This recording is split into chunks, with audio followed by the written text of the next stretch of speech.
everyone, and welcome. I'm Jennifer, and you are listening to the Ego Next Door podcast. Today, we are going to talk about deprogramming from manipulation and understanding social exclusion. As we have previously discussed, reintegrating into society after abuse can be very difficult. And when I mention reintegrating society, I mean just that. A lot of research presents the importance of societal reintegration programs for formerly incarcerated individuals, and similar considerations should be taken with societal reintegration for trauma survivors. Barriers faced by people who have left abusive situations can be very similar to those faced by ex-convicts when leaving prison. Lack of income and economical resources, deficiency of formal and informal sources of support, unemployment, lack of health insurance, and access to medical services are only a few. There is a significant and widespread issue globally regarding social exclusion for trauma survivors. Besides, trauma attained through prolonged abuse, as is the case of narcissistic abuse survivors, can often result in increased difficulty to participate in normal economical, political, cultural, civic, and social life. However, support for trauma survivors is generally disregarded. Survivors often undergo stigma due to their mental health reactions to situations being perceived as unstable and unreliable. There is also an added component of isolation, either self-isolation or isolation of others, due to people's generalized misunderstanding and discomfort when faced with other people's problems. Added to this, there are the barriers of accessing support, with economic and employment challenges making it even more difficult to bridge the gap between struggle and support. Many victims, especially those who survived domestic abuse, need governmental initiatives, including reentry programs that include job training, education, housing assistance, and mental health services. Moreover, there is a need for legal protection to prohibit employers from alienating those with trauma-induced mental health issues and facilitate job acquisition for people who have difficulty in day-to-day, in-person jobs by providing hybrid work solutions. However, access to mental health services are often limited by factors such as cost, insurance coverage, and availability of specialized therapists.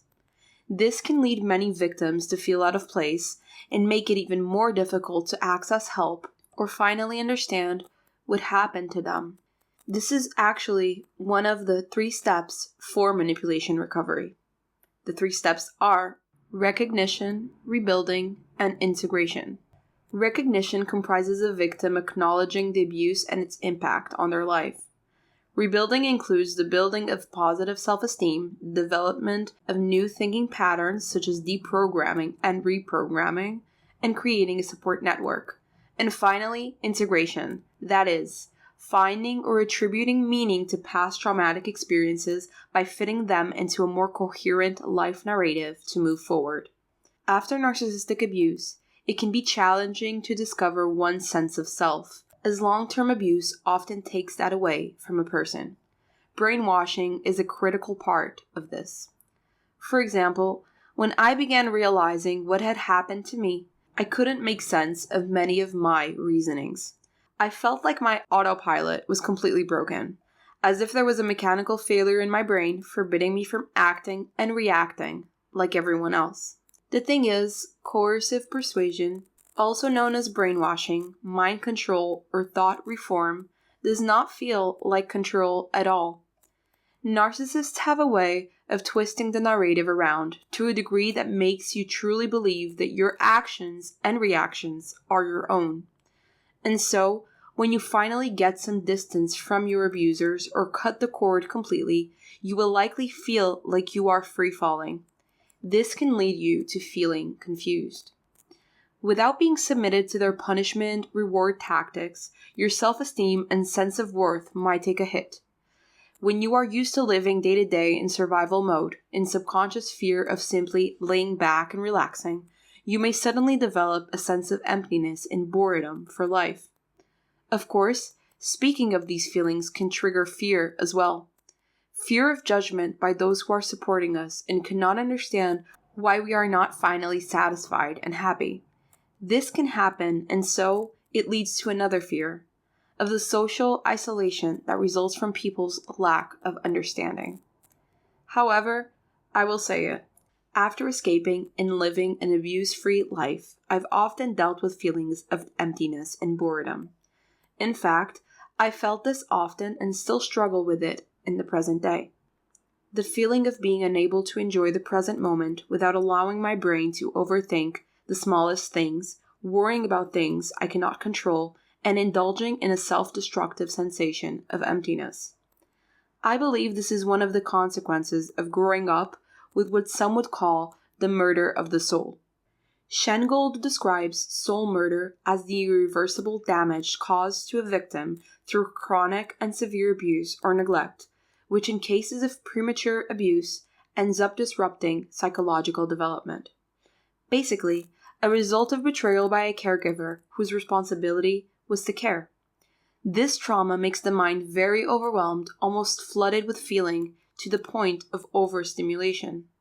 What happens is that after experiencing prolonged periods of overstimulation, living in baseline calm state of normalcy can often feel like a great challenge, hence the feelings of boredom. So, how can we get over these feelings of discomfort that often persist even after escape and disconnection from narcissists? Cognitive restructuring, also colloquially known as reprogramming. There are two types of reprogramming: healthy reprogramming and unhealthy reprogramming.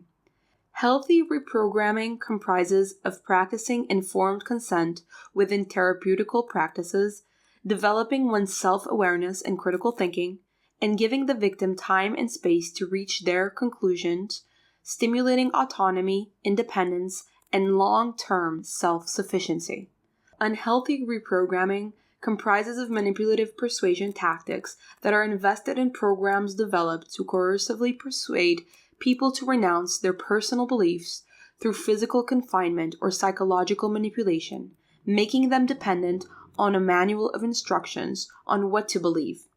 This fosters dependency and reliance on external direction.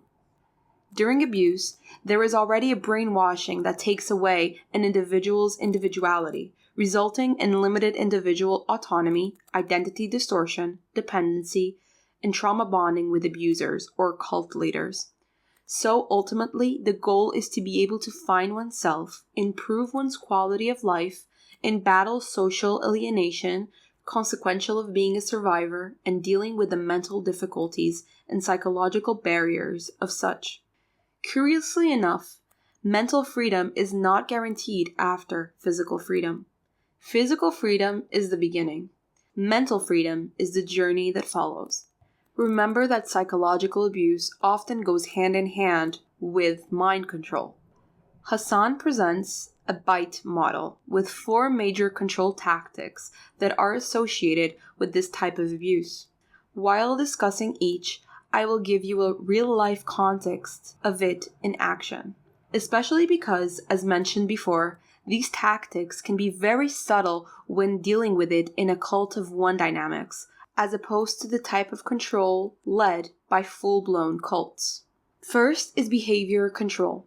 Number 1, making you feel like you need to ask permission before taking a major decision or even a minor one. For example, you want to make plans with a friend, but you feel compelled to seek their opinion beforehand. Number 2, needing to report thoughts, feelings, and activities. For example, you have a short text conversation with a friend, and you feel like you have to tell them about that small interaction. Number 3, waiting for rewards and expecting punishment. For example, when you successfully complete a task, part of you craves a reward, but when you don't complete a task, part of you fears emotional backlash and consequences. Secondly, we have information control. Number 1, the use of deception by the abuser where they may discourage access to information that is not approved by them. For example, watching news from the source they usually prefer watching it from. And if you are looking at news from another channel or website, You might get indirect criticism about how non-credible and absurd that source is. Number 2, dividing information and beliefs in outsider versus insider. For example, anything that happens outside of their circle appears to be false and questionable, but anything that happens within their circle is to be taken as a fact and shall not be questioned. Thirdly, we have thought control. Number 1, making you internalize the abuser's beliefs as truth. For example, to make you doubt your perspective and adopt their beliefs as truths. They say things like, "You don't understand how the world really works like I do." Number 2, the use of loaded language. For example, when you do something that goes against what they desire, they will use expressions like, "If you really loved me, you wouldn't act like this," or calling you selfish or ungrateful to guilt you into complying with their requests. Number 3, encouraging properness and goodness. For example, before going to a social gathering with them, they tell you things like, "You better be on your best behavior," or more subtly, "Don't tell those jokes you usually do, nobody will understand you." Number 4, manipulating memories or implanting false memories. For example, they decide something last minute and you do not remember it. "Last month we agreed to spend holidays with my family. Don't act like this is the first time you're hearing about it." Number 5, making you avoid rational or critical thinking as well as avoidance of constructive criticism. For example, you start asking questions about something regarding their behavior and they tell you something like, "Stop questioning everything I say. Just trust me instead of making things so complicated." And finally, emotional control. Number 1, narrowing your range of feelings by invalidating most of your reactions and thoughts. For example, you are upset because you just got laid off from your job. They turn to you and say, "Why are you crying? Just get another job. It's not that hard."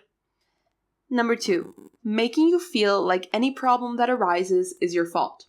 For example, you have to go somewhere and you run late because there was an accident on the road.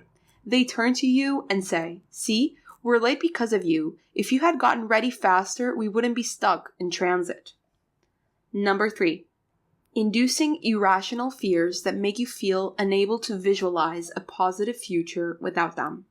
For example, you fear that they will reject you or leave you, so you always make sure to appease them because if you don't behave, wear, like, or say what they like, there is a risk that you will be iced out by them temporarily or permanently. Of course, the examples given here are for context. It's a combination of several of these manipulative, controlling behaviors that make the situation abusive and an example of brainwashing. Evidently, the consequences of narcissistic alienation are heavy. No wonder why it is so difficult to return or begin a sense of normalcy after months and often years of utter and often subtle brainwashing. Of course, healing takes time, but it is possible. Remember the 3 steps we covered in today's episode? Well, by listening to this and learning about what you went through, you are already taking a step to break free and develop your sense of self, rediscovering who you are. On the next episodes, we will discuss Stockholm Syndrome, the feeling of connection that makes us feel like we cannot get over the person who hurt us, and the false feeling of love, as well as concepts such as intuition and out-tuition.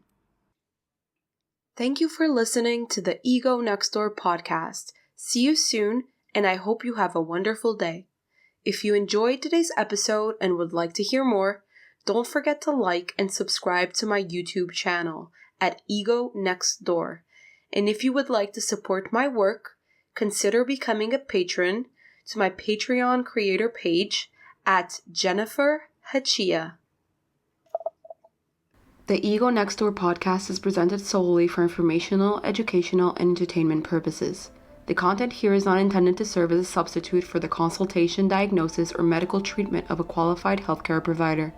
Reliance on any information provided here is at your own risk. If you or someone you know is in crisis or experiencing suicidal thoughts, please reach out immediately to someone who can help right away. Call your national emergency services or go to the nearest hospital.